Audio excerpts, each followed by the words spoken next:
So we have we have basic questions. So we're asking like, what's important to you? So what's important to you in life? What's important to you in a relationship? What's important to you in buying a car? And then once you get the values and you hear that, you listen for the values, they come out as one word or a phrase. And I'll write them down the side of the page. Then we rank them in order of importance. And then once we have that, then we can ask these meta questions and ask, well, why is that important to you? And once you get that, then what you get to have and to experience, etc., etc. And the reason being is because we all have a values system and they're arranged in a hierarchy. There's a dominance for the hierarchy, and every decision we make is based upon that values hierarchy, which makes it really interesting. Then we get to have an understanding of why people do what they do. So now let's see if I can master Photoshop here and see if it actually works. All right, I've got the cursor in the right place. Okay, so Lavinia, what's important to you in life? Hi, Abby. First, I would have to say health. And family. Health and family. Mm-hmm. I write that as separate. Is that okay? Yep. Health, family. Okay. And then what else is important to you in life? Security. Security. And what else is important to your life?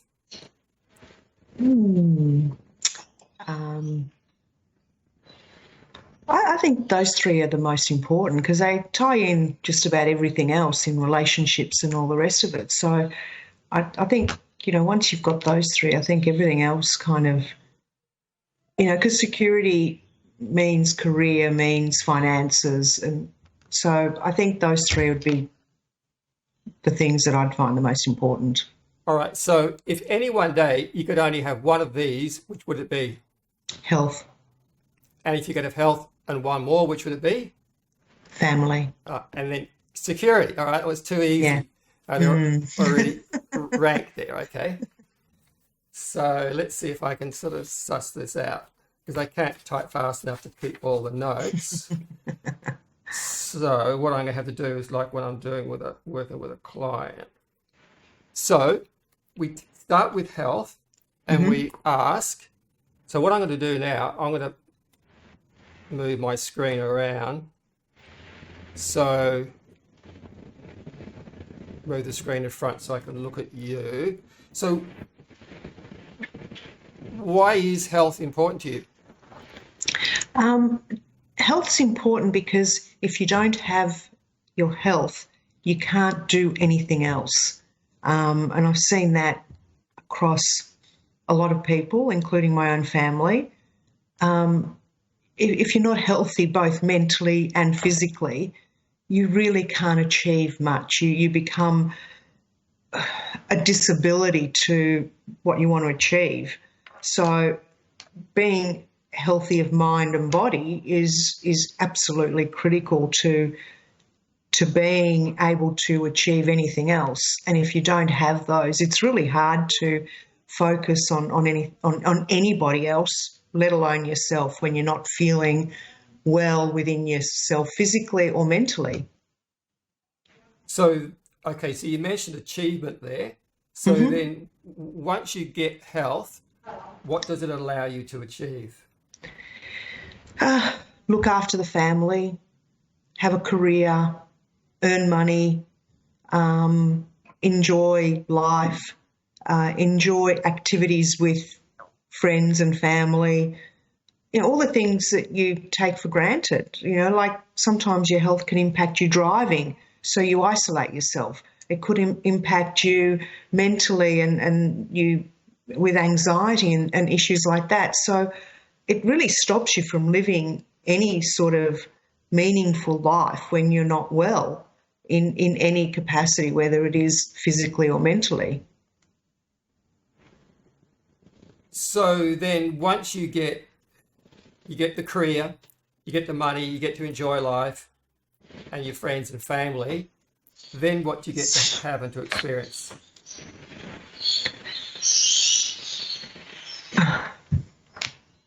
I guess you experience life. You sort of enjoy your existence. You enjoy doing things for people. You can be a support to other people, and that's really important, because if you have a family, you've got to be able to support them, not just financially, but also through their well-being. And if you work and you're in charge of people in your workplace, you're responsible for their well-being as well. So if you're in a good space and you're doing well, and you're physically and mentally well, you can support other people and lift them up as well.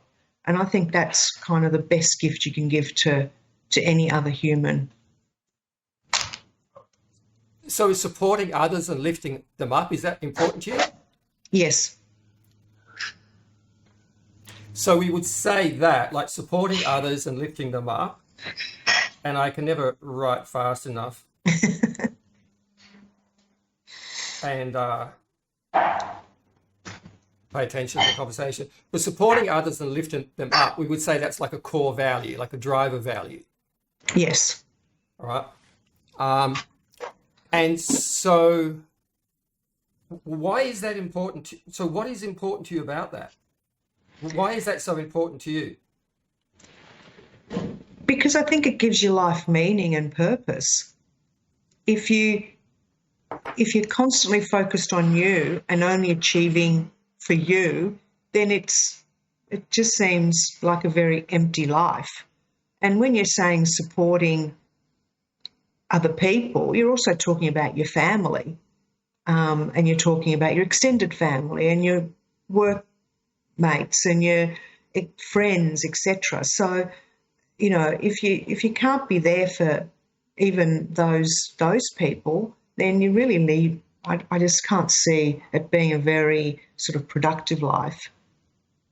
And what I'm hearing there is a meta program where attention could be on self or other, and I'm hearing it's very strong. Your attention is like other. Yeah. And so what I'm sort of hearing intuitively is that it's really important to take care of yourself.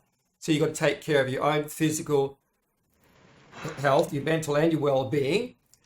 Make sure that you've got enough money, making money, so then you can actually focus on others and take care of others, family, friends, workmates, that sort of thing.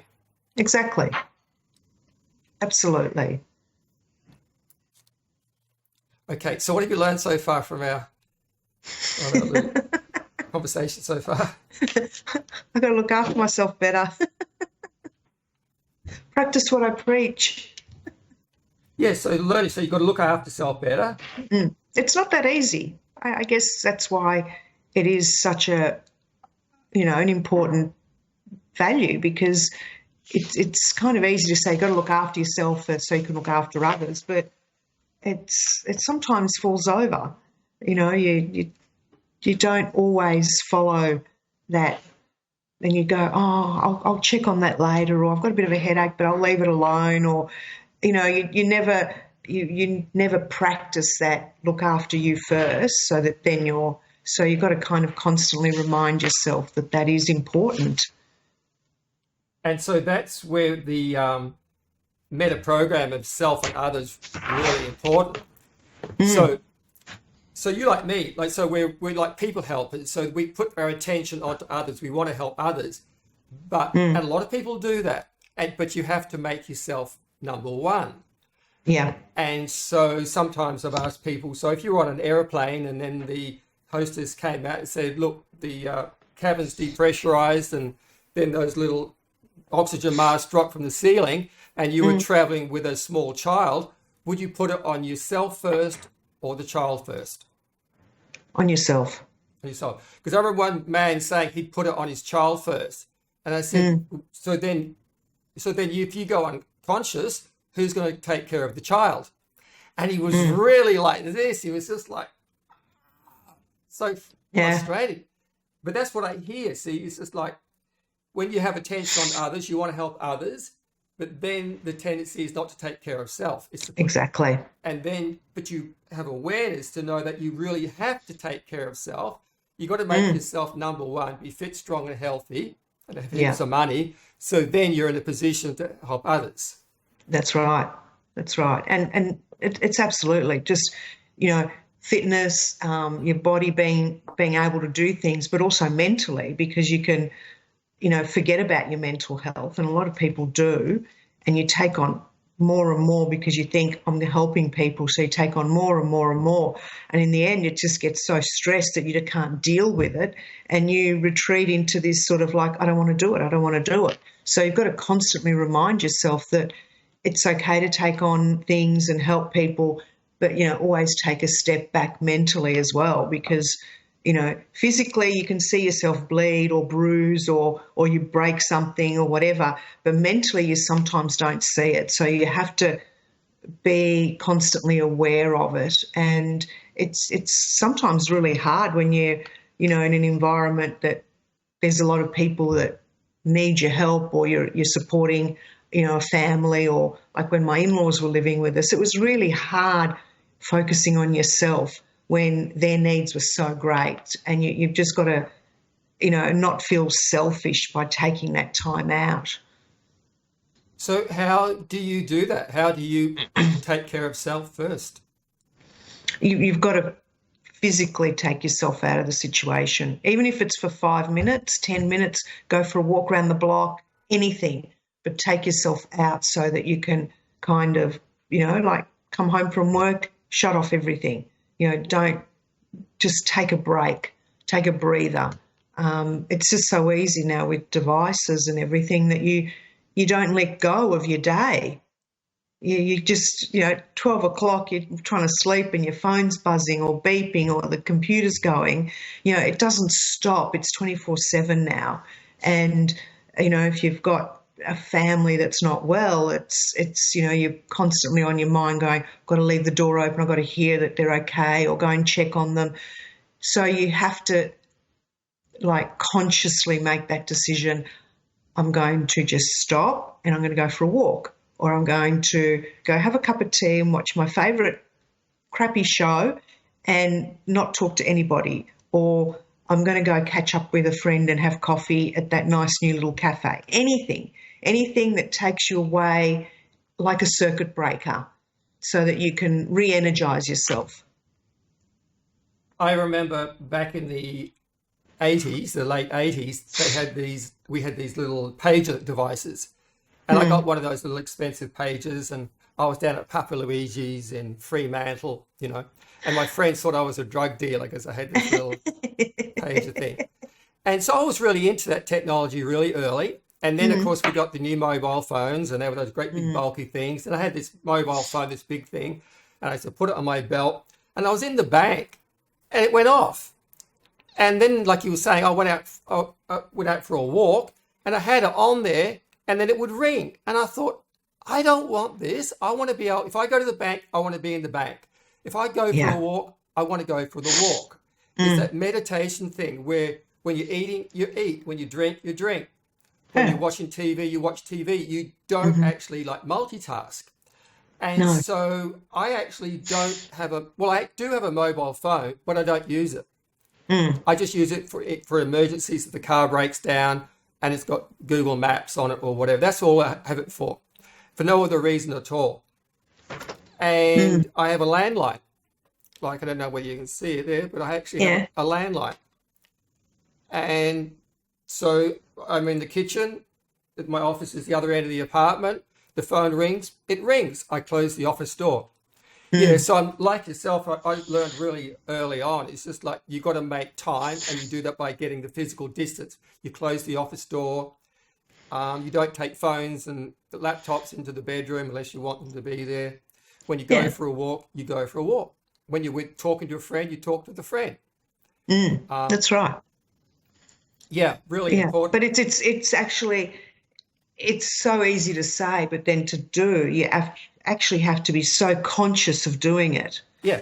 Because it's not a natural instinct. Your natural instinct now in our society is to just be 24/7 surrounded by all of this, never to be able to let go of it. And I think that's probably what the next generation is going to really struggle with, because our generation can remember when we didn't have mobile phones and you had to come home and make the phone call and everyone would queue up to ring up and whatever. Whereas now it's like their watches buzz, their wrists buzz to tell them that there's a phone call or a message, and they've got social media and they've got everything going on at the same time. So it's a lot harder for them to switch off. And that's causing a lot of mental health issues and anxiety and things like that in young people. And, it's you can understand it, because everyone's so needy of a connection, but the only connection they know how to do is through technology. Yeah. And that's where meditation is really so important. Yeah. Because in meditation, you get these basic principles about actually just being in the present moment. So past is past, future hasn't yet happened, just be in the here and now. And then when it comes to meditation, what I learned from Osho was you had to bring a sense of, you have to bring an intensity and an urgency to your meditation as if it's the last moment of your life. So if you're riding a skateboard, you have to be totally present on the skateboard, otherwise you get hurt. You're surfing, it's the same thing. No matter what you're doing, some of those physical activities, you have to be totally in the present, otherwise you'll get hurt. But it's a meditative principle. That's right. And so I think people need, first off, they need to take responsibility for themselves. So just because, well, you have a phone, so what? Yeah. You don't have to answer the phone. You can put it aside. And so you can be the locus of control. You can take control. You don't have to. Yeah, they just have to understand it, because I've really only realised about my health being a priority has really been in the last probably 6-7 years. Prior to that, I was mainly because I was never really ill, so I never really thought of health as any major situation. But then as soon as somebody does become ill, or you become responsible for children and this and that, you start to realise, well, if I'm not 100%, how do I help that child? How do I help them do their homework, or how do I take them out, or it becomes really difficult. So for us, we've had a time where we haven't had all the technology, but we still haven't really given ourselves priority. But I think it's teaching the younger ones that they are allowed to take time out for their mental health and physical health. Go for walks, don't just sit behind a computer, all those sort of things that just seem really logical, but 12 hours goes past and they haven't left the computer, and you kind of go, okay, really? You got to get up. So how do you teach people to discipline themselves to do that? I guess just as I said, you constantly remind them, and have you gone for a walk? Have you done this? But once again, that's you helping somebody else. Yeah, so but you help them to understand that, so that they see the need to do that, and then it becomes a habit for them.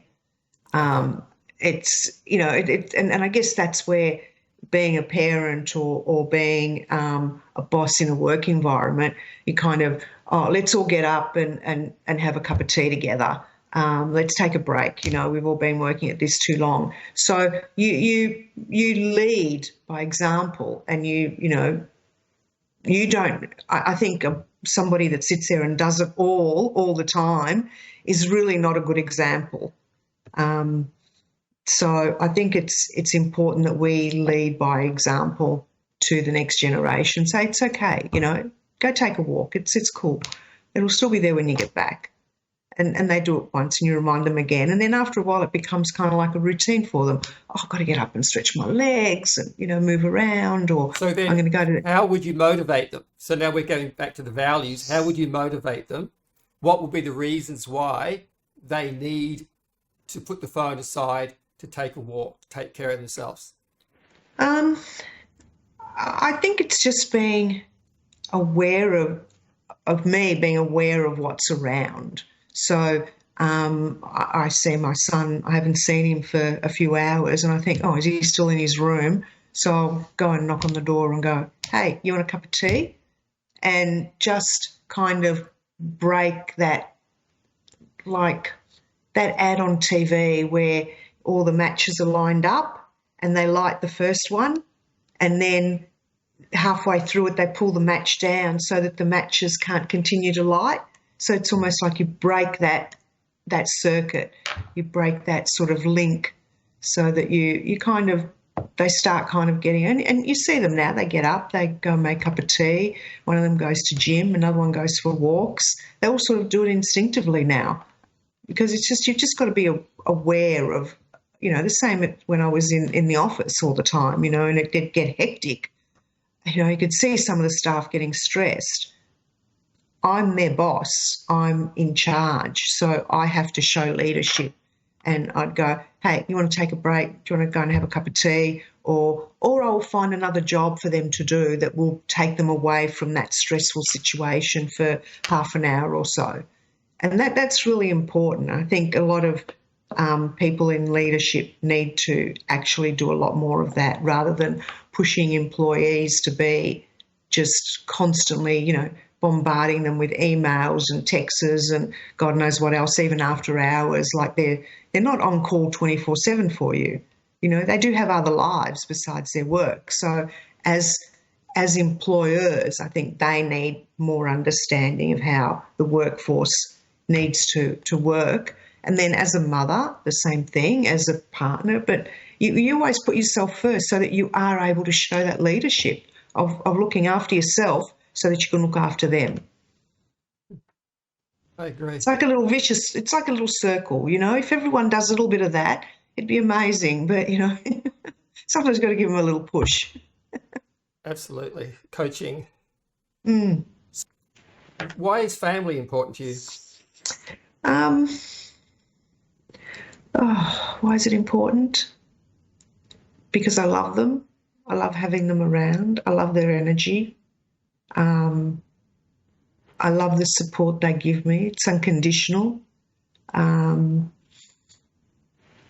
I think it's, for me, it's being able to be my true self. So if I don't feel great, or if I'm grumpy or whatever, I don't have to hide it. I can be a grumpy mum in the morning if I want to be. They're my family is kind of my immediate network. They're my supporters. They're the people that I bounce ideas off. They nurture me as much as I nurture them. So it's, yeah. And that's why it's important that we're all healthy, because we can all be there for each other and support each other and help each other. And, even when I had the extended family here, as hard as that was, it was still, understanding their culture and understanding, for my kids to understand what they had gone through when there's, 3 generations living in a house, all the dynamics. It's really, it's kind of nice. I just can't imagine, not having a family around me. What does supporting each other mean to you? I think that's a really important one, because I was an only child. So I lost my parents quite young. They were both very young. So I really had no one to lean on. I had no one to support me. I had no one to talk to. And so it was very isolating. Even growing up, being a migrant, being an only child, I kind of had to be the parent sometimes, because my parents didn't understand the language. So it was very isolating for me. So having, 3 kids, a partner, had my in-laws with me, all that, I think is, there's always someone there. You never feel isolated. You never feel alone. You have such a a strong bond and a really deep understanding of each other. Sometimes you don't have to say anything. You just have to know that they're in the house, that they're around or whatever it is. And I think that's what makes, the family and the support really important. Just being there, just having someone there that knows who you are, that isn't going to be, that doesn't judge you, that doesn't have expectations of you, that's, your biggest cheer squad when you achieve something.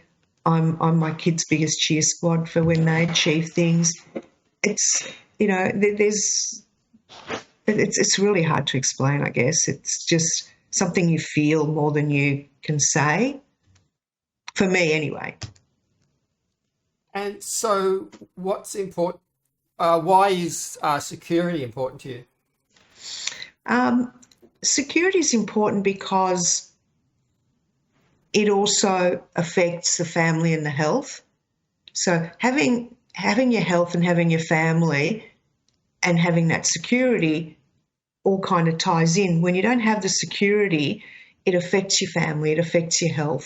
And that security is a job, money.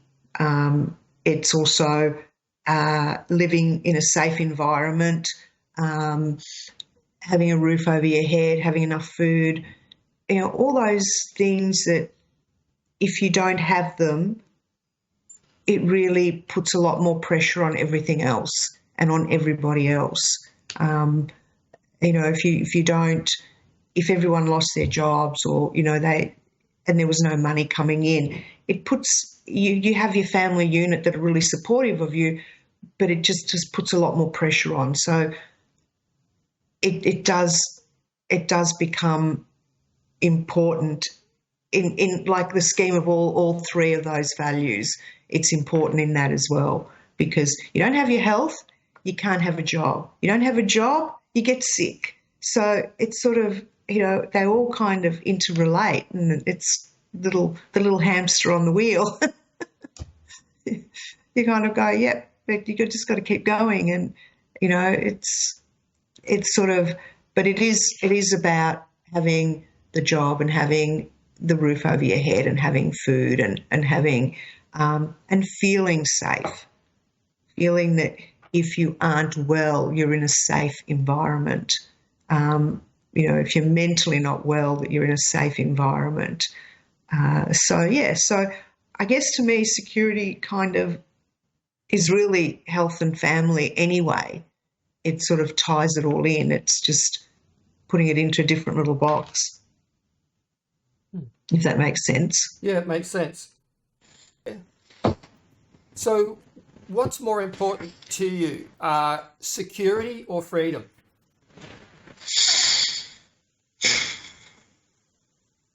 What's the difference?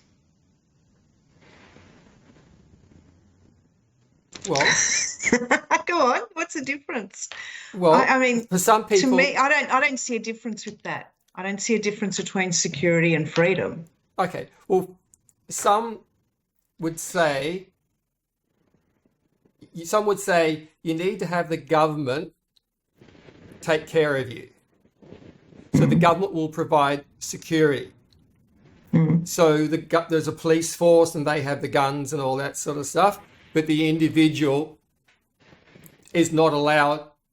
If the individual gets into trouble, they call the police. So they don't have any freedom to take care of themselves. They have to rely upon the security the government provides. And so you could look at, say, with social security, welfare benefits versus cutting taxes and having the people just have the freedom to be able to go and create a business. So there's lots of different ways of thinking about it. Yeah. Yeah, but see, to me, security is kind of everything, including a safe environment in your home. So it's not necessarily whether, a job could be, if you're disabled, you're going to have to rely on social security. If you have, if you're studying, you need Austudy to help you. I don't see anything bad in that. That's not really a lack of freedom. That's not choosing freedom. It's not choosing security over freedom, because you still have the choice of staying and studying or, not studying. So I think, I don't see security as something quite as distinct as, government control as opposed to not government control. Security to me is just being able to not be stressed about the environment and the way we live. So, I can get into my car and drive. I can drive my kids somewhere. They can feel safe if I drop them off somewhere. Their friends can come over and it's a secure environment for them. They don't feel threatened that there's, some strange people here, or do you know what I mean? It's just having that type of security. And having a job, it just means that we can go and buy food and not have to stress about, oh my God, I can't feed my children tonight, or I can't feed myself, or I can't go to the doctor because I don't have enough money, or I can't, I need to get medication and I don't have enough money. And sure, there's a lot of social welfare that can fill the gaps, and that's also security as well. And if you can't get a job that allows you to do that, then you've got to go and find the alternative through social security. I don't see that as a choice between freedom and security. I just see them both as the same thing in that sense. I don't see government control as a big issue in Australia yet. Okay. Let's say you had a job. Mm-hmm. It paid well, but it was really stressful, but it gave you security. You had tenure. It was a permanent position. Yeah. But then there was these opportunities to actually start up your own business or explore different things. Mm-hmm. So one, you'd have the security of the job and the constraints that it brings. The other, you would have the freedom to explore different avenues of making money, different businesses, travel, that sort of thing. But you wouldn't necessarily have the security that the job provides. So which would be more important to you? It would depend on what the situation around me was, because my decision, and it's just personal, involves other people. It would affect a few people, it would affect my children and my partner. So it would be a joint decision. If we could make it work, then I would go for, doing my own job.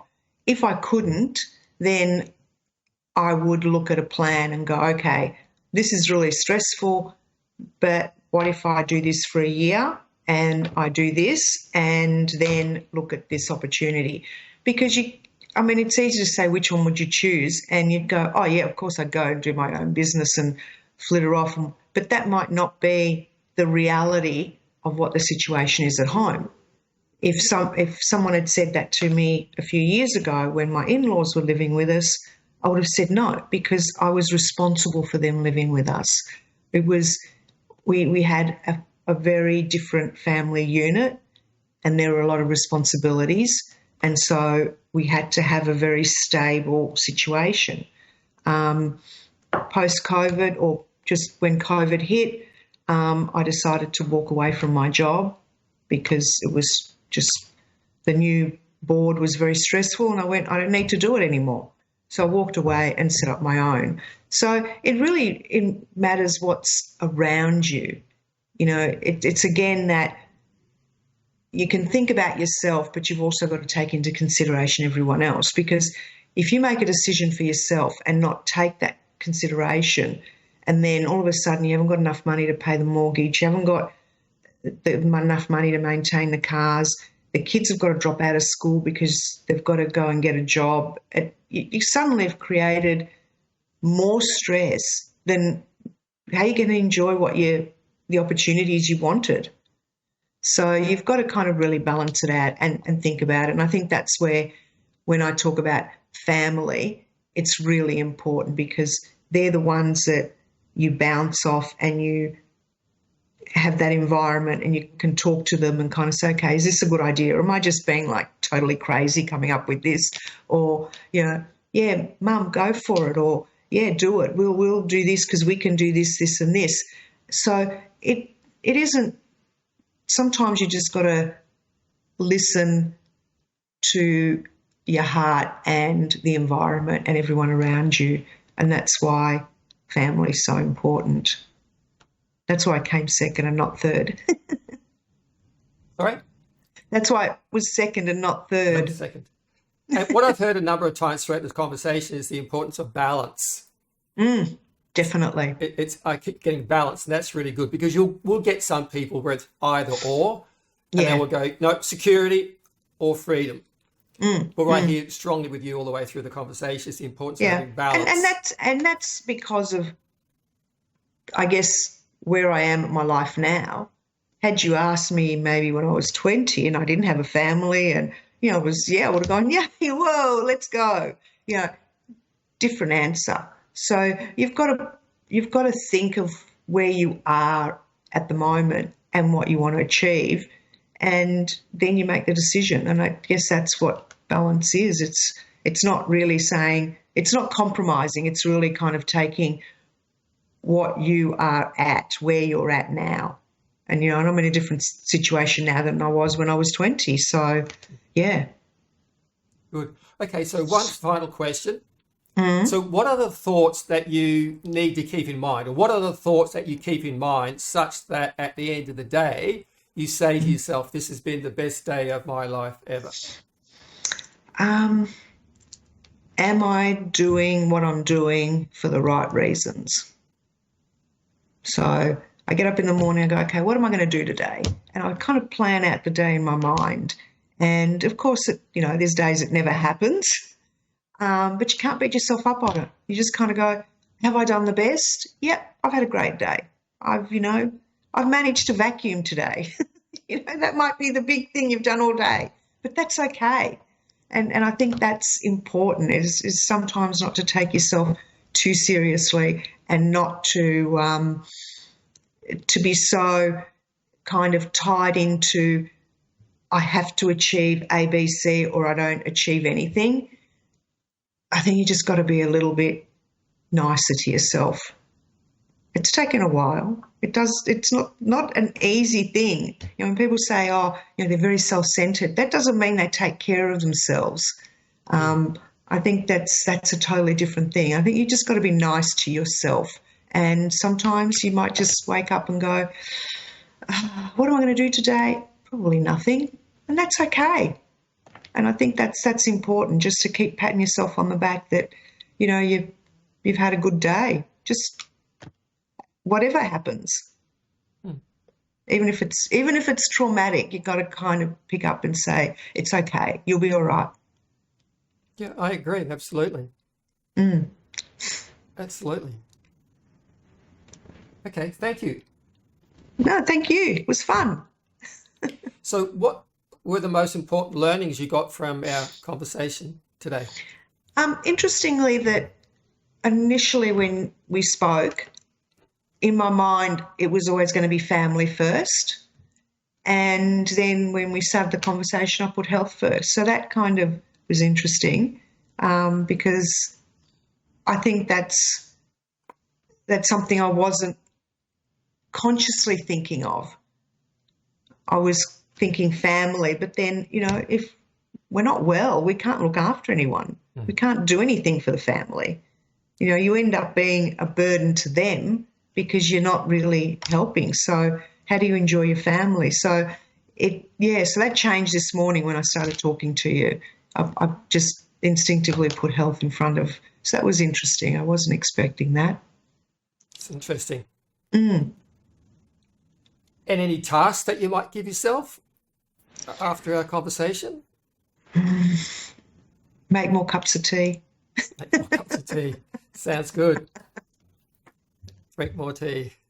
That's it. Right. Thank you very much. Thank you. Lovely.